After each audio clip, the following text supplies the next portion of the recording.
For my topic of economics and specifically the trade war between the United States and China, I think there are a few techniques I could use in order to really gain the audience's attention.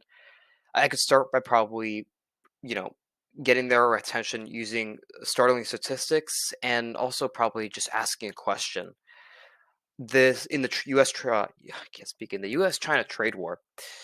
There are a lot of prices that hiked up as a result, especially when it comes to food and clothing items. So I think if I were to just start with some statistics, I could really get their attention. If I followed those statistics up with a question, or maybe predated it with a question, and said, do you feel like the cost or the amount you spend on clothing has gone up, or the cost of eggs has gone up? Well, it has because of this trade war.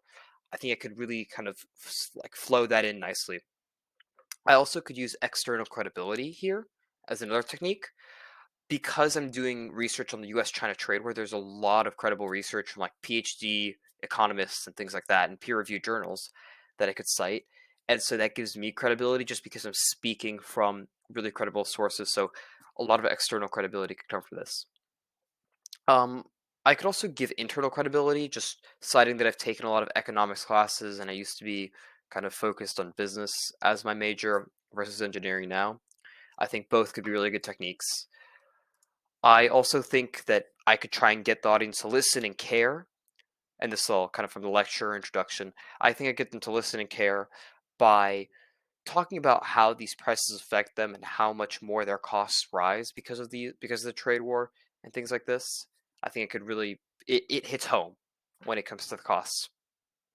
And I think just introducing the topic like this, getting them to care, giving myself credibility, is really good just through the use of statistics and a story, maybe a personal story too about how I care because I've taken classes relating to this and it relates to what I used to once really be passionate about and still am.